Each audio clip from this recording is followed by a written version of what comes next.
dia laki-laki itu dia nggak pakai baju, cuman pakai celana pendek doang, dan badannya itu penuh dengan lumpur kotor, dan sosok itu tuh begini nih.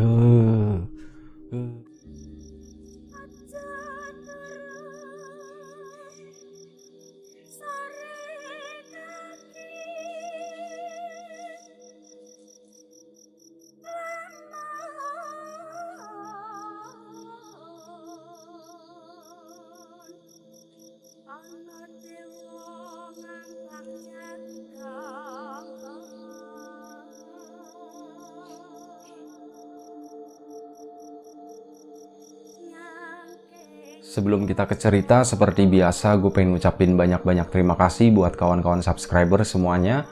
Terima kasih buat kawan-kawan yang udah ngasih support, udah ngasih dukungan. Terima kasih buat kawan-kawan yang udah ngasih like, yang udah nge-share ke kawan-kawan yang lain. Dan terima kasih juga buat kawan-kawan yang udah ninggalin komentar. Terima kasih banyak semuanya. Dan cerita kali ini itu datang dari salah satu temen gue, temen kecil. Kita dulu tinggal satu kota, namanya Eko. Tapi sekarang dia udah migrasi ke Jogja sana sama istrinya. Dan kejadian ini tuh baru beberapa tahun yang lalu, sekitar tahun 2017 atau 3 tahun yang lalu ya. Dan waktu itu tuh musim hujan. Jadi suatu hari di tahun 2017 di musim hujan itu, Eko itu dapat telepon dari salah satu kerabatnya yang ya tetangga gue lah masih. Itu ditelepon, "Ko, paman meninggal," katanya. Gue nggak usah nyebutin nama pamannya siapa, gue kenal sama orangnya. "Ko, paman meninggal," katanya. Waduh, innalillahi gitu ya. Akhirnya hari itu juga Eko pun pulang. Dia pulang dari sana tuh malam dan dikejar gitu kan. Pamannya tuh meninggalnya malam, dan begitu dapat kabar itu, Eko tuh langsung ngejar buat pulang. Dan alhamdulillahnya selang sekitar, jadi dimakamin itu pagi jam 10 pagi, dan Eko tuh udah nyampe Tegal itu kurang lebih sekitar jam 8, jam setengah 9. Jadi ya masih ada waktu sekitar 1 atau 2 jam ya sebelum almarhum itu dimakamin. Dan ya Eko masih bisa ngelihat prosesi pemakaman itu. Udah akhirnya dia pun ngikuti acara tadi ya, proses pemakaman tadi. Jadi waktu itu kalau orang mau dimakamin kan suka ada yang bawa payung gitu kan. Bawa payung gitu dari rumah almarhum menuju kuburan gitu, dipayungin itu sambil diarak gitu. Nah, waktu sampai di kuburan itu yang megang payung itu masih kerabatnya Eko ya, masih keluarga. Itu disuruh turun ke bawah buat nerima jenazahnya, buat nerima almarhum itu. Nah, begitu dia turun, itu Eko waktu itu di sampingnya gitu. Jadi akhirnya payungnya tuh dipindahin ke si Eko tadi. Ini kok pegangin gitu ya. Udah akhirnya diambil sama Eko. Eko yang masih mayungin dari atas gitu. Nah, begitu jenazah turun. Jadi waktu itu lagi musim hujan. Biasanya kalau lagi musim hujan pemakaman kayak gitu kan suka tergenang air ya, basah lah pokoknya, banjir. Dan waktu itu tuh sempet agak susah juga prosesi pemakaman itu karena kejar-kejaran ya antara diesel mesin penyedot air sama itu tadi air tuk gitu namanya. Itu air yang masuk lagi itu bener-bener kejar-kejaran. Jadi dibutuhkan waktu itu 2 mesin sekalian. Itu bener-bener cuman ya biar permukaan di bawah kuburan itu nggak banjir gitu. Ya udah akhirnya alhamdulillah proses pemakamannya itu berjalan mulus meskipun ada kendala seperti itu. Dan hari itu juga selesai acara pemakaman, Eko balik ke rumah ya, ngobrol-ngobrol sama kerabatnya, dan malamnya itu ikut tahlilan. Dan setelah acara tahlilan kurang lebih sekitar jam 9 jam 10 malam, Eko pun langsung balik lagi meluncur ke Jogja sana. Kalau ditempuh dengan mobil gitu ya, dari Tegal ke Jogja itu kurang lebih sekitar 8 jam. Nah, dia berangkat jam 10 dan sampai sampai Jogja sana itu kurang lebih udah pagi lah. Pagi itu Eko sama istrinya benar-benar kayak udah capek banget gitu kan. Akhirnya ya udah memang udah diniatin, udah izin libur kerja juga. Akhirnya hari itu mereka tuh cuman bener-bener udah istirahat total di rumah. Udah mereka istirahat siang itu, dan kejadian anehnya itu malam harinya. Jadi waktu itu kurang lebih sekitar jam 10 malam, mereka itu udah siap-siap mau istirahat ya, mau tidur. Awalnya mereka masih duduk-duduk di ruang tengah, kemudian mereka pindah ke kamar. Dan waktu itu istrinya udah tidur, istrinya Eko. Sementara Eko tuh masih nonton TV. Samar-samar, Eko tuh ngedenger ada suara kayak orang mandi pakai shower. Suara gemericik air, suara kucuran air, tapi suaranya tuh lumayan lembut gitu. Apa ya? Ya kayak gitulah, kurang lebih tuh kayak orang mandi pakai shower. Suaranya tuh kayak gitu, dan suara itu makin lama itu makin kencang, makin kencang, makin kencang.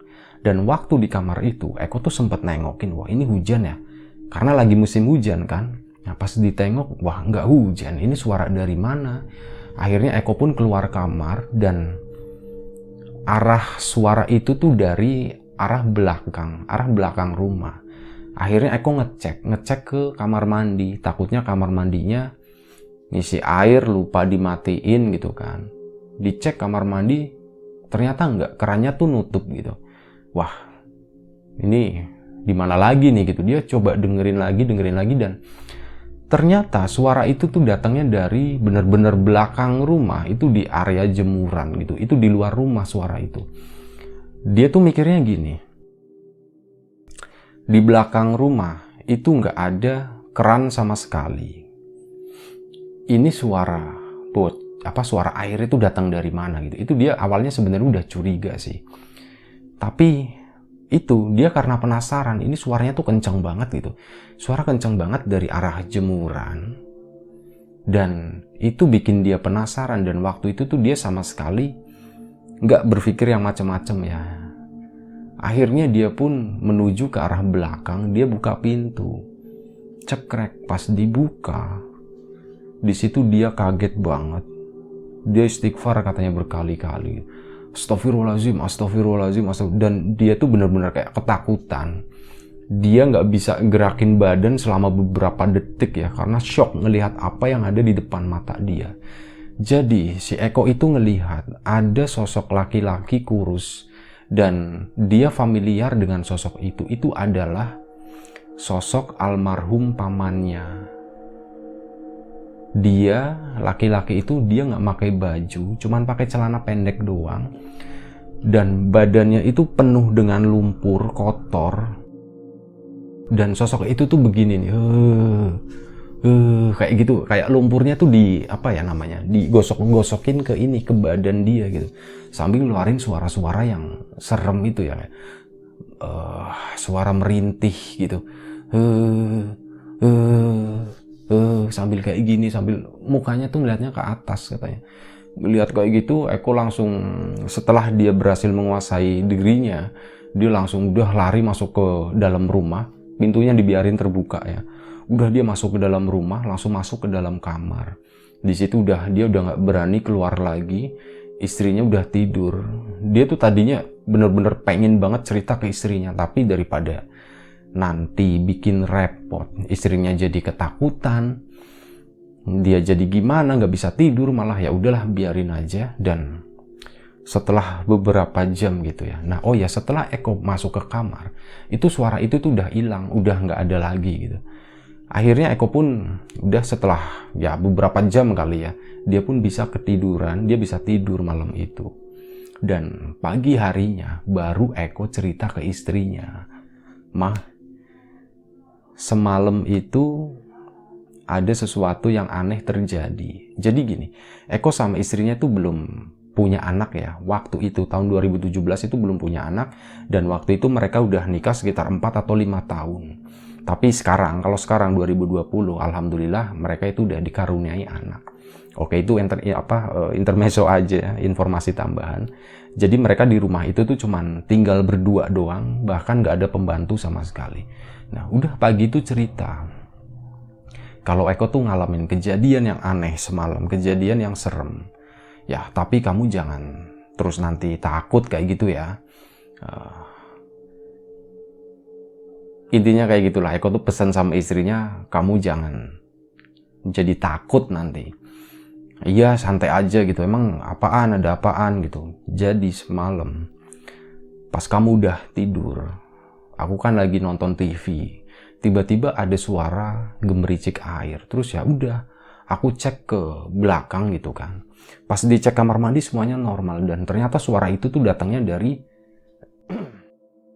arah jemuran. Dan pas aku lihat, pas masnya, dia nyebutnya tuh mas, pas mas lihat ke belakang, buka pintu di sana, itu mas tuh ngeliat paman, almarhum paman. Sosoknya tuh kayak almarhum paman, kurus, pria kurus, nggak pakai baju gitu, dan dia tuh kayak gitu ya, seperti apa yang gue gambarin sebelumnya, kayak gitu ya. Ngedenger cerita kayak gitu, istrinya tuh ya jadi malah, mas ngapain sih diceritain gitu, aku jadi ketakutan gini kan.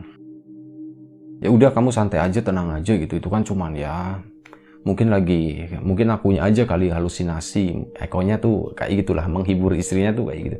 Dan udah, hari itu semuanya baik-baik aja nyampe siang sampai malam. Dan malam harinya kali ini istrinya yang ngalamin. Sama kondisinya tuh, mereka udah siap-siap tidur ya, kurang lebih sekitar jam 10 malam. Dan waktu itu mereka tidur cepat, jam 10 gitu. Istrinya biasa sih tidur jam 10, sementara Eko kan karena dari kemarin kurang tidur, akhirnya dia pun malam itu ketiduran. Nah, sekitar jam 1 malam, udah lewat tengah malam, itu istrinya ngedenger suara yang sama dengan apa yang Eko denger gitu. Kayak suara shower, kayak suara orang mandi, suara air ngucur gitu. Dan istrinya kan penasaran, nih suara apa sih? Oh, jangan-jangan kamar mandinya belum ditutup. Nah, istrinya bangun, tapi pas bangun itu, dia itu nggak kepikiran, udah lupa gitu dengan cerita Eko yang tadi pagi itu. Dia benar-benar udah lupa karena bangun ngantuk, masih ngantuk gitu ya. Dia akhirnya bangun dan langsung menuju ke arah kamar mandi kan. Dan suara air itu bener dari arah kamar mandi, dari dalam kamar mandi. Suaranya tuh kenceng banget, cus, gitu kayak suara air. Akhirnya istrinya kan buru-buru, takutnya itu keran bocor atau gimana, lupa ditutup. Dia tuh buru-buru langsung buka itu, nyalain lampu langsung buka.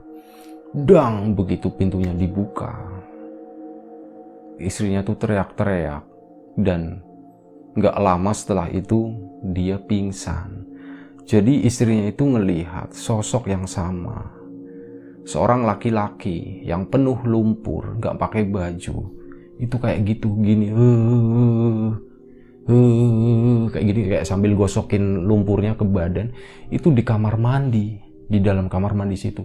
Itu sosok yang sama yang Eko lihat kemarin malam. Istrinya pingsan malam itu. Kedebuk gitu kan, bunyinya kenceng. Eko pun ngedengar dari kamar, ada suara kedebuk apaan gitu kan. Akhirnya Eko bangun, ngeliat samping gak ada istrinya. Wah, Eko langsung bangun, udah feeling mungkin ya. Dia langsung bangun, langsung lari menuju ke area situ ya, area kamar mandi. Dan bener aja istrinya tuh udah tergeletak di sana. Dan akhirnya diangkat istrinya, dibawa masuk ke dalam kamar. Dan ditunggu setelah beberapa jam, akhirnya istrinya tuh ya siuman gitulah. Setelah siuman, dan malam itu mereka tuh nggak bisa tidur, istrinya tuh langsung cerita, mas tadi aku ngelihat ini gitu, apa yang kamu ceritain kemarin aku juga ngalamin malam ini. Ya udah, akhirnya ya udah, mereka sama-sama takut gitu ya. Dan akhirnya sampai pagi mereka tuh nggak tidur, mereka tuh nunggu. Sebenarnya gini, Eko tuh pengen banget malam itu nelpon kerabatnya yang di Tegal sini ya. Itu ya dia pengen ceritain gitu sebenarnya apa sih yang terjadi gitu. Apakah di sana juga ngalamin hal yang sama atau enggak gitu.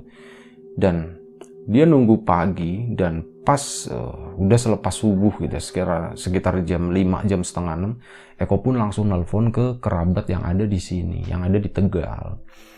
Mas, gini, aku tuh ngalamin hal-hal yang aneh sama istriku 2 hari ini, 2 malam ini. Jadi selesai acara pemakaman itu benar-benar kami itu kayak diganggu, kayak diteror satu sosok yang mirip dengan almarhum paman. Apakah di situ juga sama?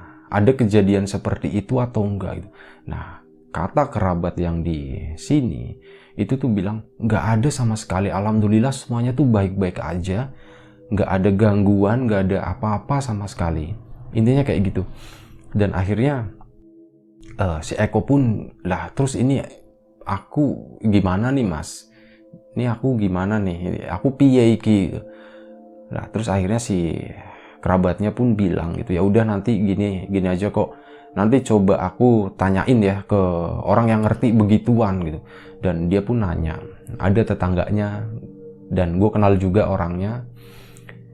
Itu ditanyain, jadi kalau si Eko itu ngalamin seperti ini. Akhirnya sih ya, orang pintar itu kayak minta waktu kayak gitu. Coba deh nanti saya terawang, kalau ada gambaran nanti saya kasih tahu katanya.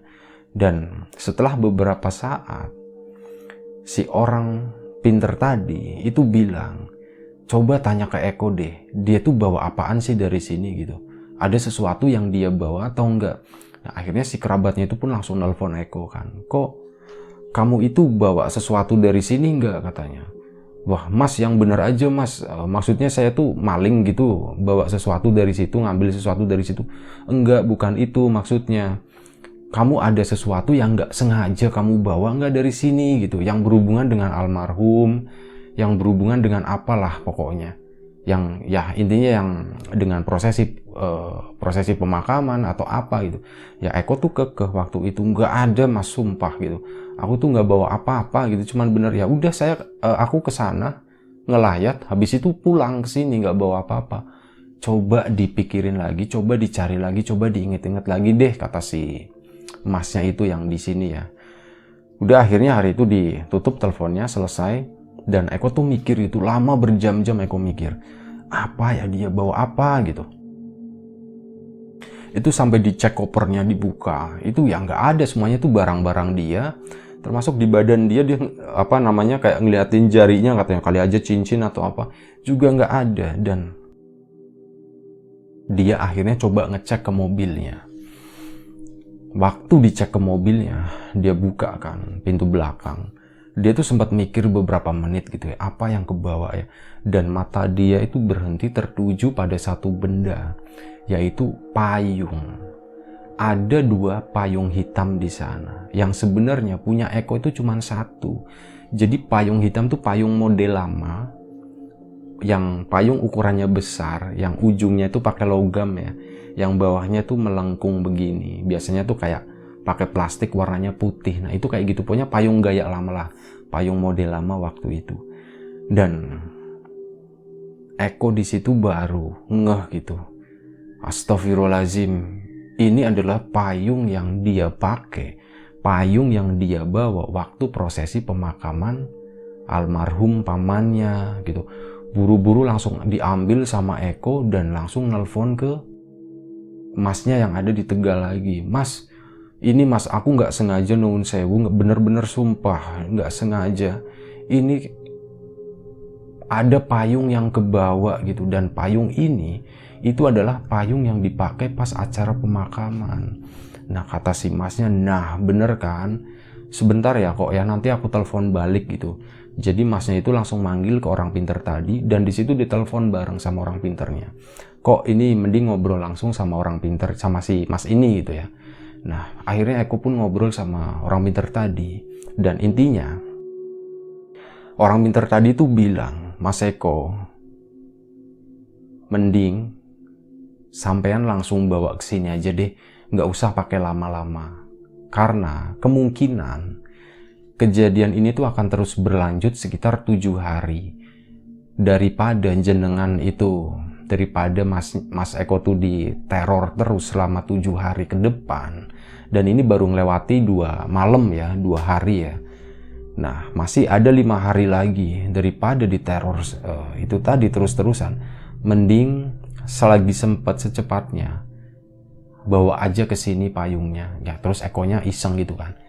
Mas, kalau misal dipaketin aja gimana gitu? Nggak bisa mas gitu. Kayak gitu tuh nggak bisa dipaketin. Jadi benar-benar harus dengan orang yang bersangkutan, orang yang ngebawa ke sana. Itu harus ikut ke sini, kata si orang pintar tadi. Dan akhirnya nggak pakai lama, hari itu juga Eko langsung berkemas, dia langsung meluncur lagi ke sini sama istrinya berdua. Dan waktu itu udah malam. Jadi dia jalan dari sana tuh udah malam, tapi waktunya kurang tepatnya gue kurang tahu juga. Intinya udah malam ya. Kemungkinan sih sekitar jam 10 malam atau jam 9 malam mereka jalan dari sana. Dan sewaktu dia itu istirahat di perjalanan, dia itu istirahat entah di daerah Kebumen atau daerah Purwokerto, daerah situlah. Nah, dia pun istirahat di sana karena capek, mau makan dulu katanya. Nah, pas di situ, pas dia selesai makan dan dia tuh mau masuk mobil lagi. Dia kan sempat ngecek mobil pintu tengah ya. Pas dicek kok joknya basah gitu. Kok joknya basah? Mah, ini basah kenapa ya, Mah ya? Dulu pas kita berangkat dari Tegal ke Jogja, itu juga sama. Di tengah jalan mereka berhenti, itu jok bagian tengah itu basah. Basahnya itu benar-benar basah ya. Kayak basah disiram air gitulah, ngegenang gitu. Ya istrinya di situ bingung gitu. Jadi udah mikirnya tuh yang macem-macem. Aduh, jangan-jangan si paman ini ngikut lagi mobil kita gitu, kata istrinya. Akhirnya udah buru-buru deh, kita buru-buru cepet sampai Tegal ya, dari Purwokerto sampai ke sini ya. Itu mereka tuh katanya ya bener-bener gak tenang gitu, bahkan mereka tuh gak berani ngelihat spionnya tuh udah diadepin kemana lah. Pokoknya si Eko tuh gak berani ngelihat spion belakang gitu. Udah singkat cerita, mereka pun sampai di sini.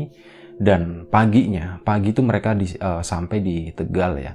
Dan sekitar jam 7 atau jam 8 pagi itu ngedatengin ke rumahnya orang pinter tadi. Tetangganya juga, Eko udah kenal lama sama orang ini. Datengin, Mas ini payungnya katanya. Nah, payungnya diterima sama orang pinter itu tadi. Dan entahlah ya, mungkin kayak didoain atau diterawang atau gimana.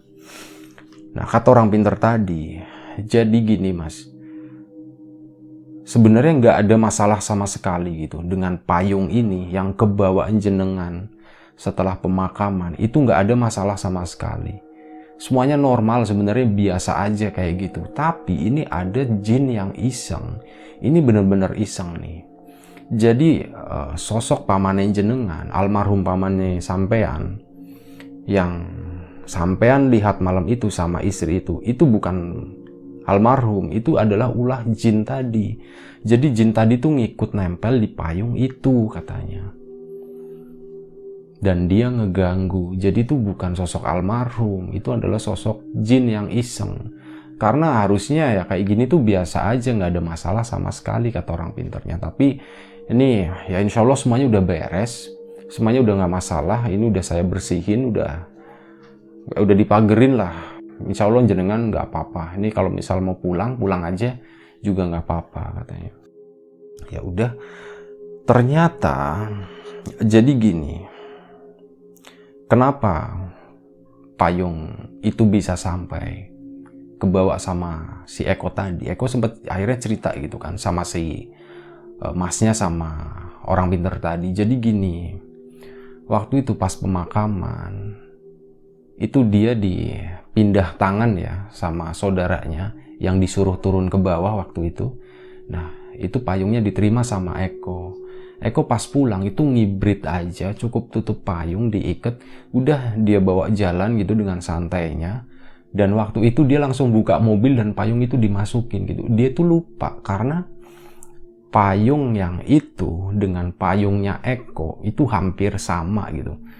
Jadi itu tadi nggak sengaja payung itu ikut ke bawah karena dimasukin gitu, masukin ke mobilnya Eko. Jadi masalahnya tuh cuman sesimpel itu kayak gitu.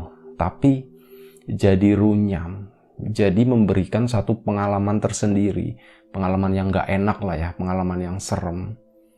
Ya itu tadi, diikutin satu sosok jin jahat, jin iseng, yang nyaru jadi almarhum pamannya Eko. Ya intinya cuman kayak mau nebar fitnah sih sebenarnya. Biar Eko tuh berpikirnya ya, wah almarhum itu gentayangan atau gimana. Dan sementara di keluarga sini itu semuanya baik-baik aja, nggak ada kejadian apa-apa. Ya kurang lebih seperti itu ceritanya, dan gue terima kasih buat Eko yang udah nge-share ceritanya secara detail. Jadi waktu itu gue cuman tahu ceritanya garis besarnya aja, tapi ini gue ditambahin lagi sama Eko langsung, jadi ceritanya tuh jadi ya kurang lebih sedetail inilah. Kayak gitu. Terima kasih banyak buat Eko sama istrinya, sama semua pihak yang ada di dalam cerita ini. Terima kasih banyak buat kawan-kawan juga yang udah nonton, udah mau dengerin cerita ini. Gue mohon maaf misal ada salah-salah kata, ada salah-salah cerita, ada keseleo lidah, atau ada sesuatu yang kelewat yang gue lupa gitu. Atau ada sesuatu yang menyinggung perasaan, ya gue mohon maaf gitu. Kita ambil positifnya aja, kita buang jauh-jauh yang negatifnya. Sekali lagi terima kasih banyak buat kawan-kawan semua atas supportnya selama ini. Jaga kesehatan kawan-kawan. Assalamualaikum warahmatullahi wabarakatuh.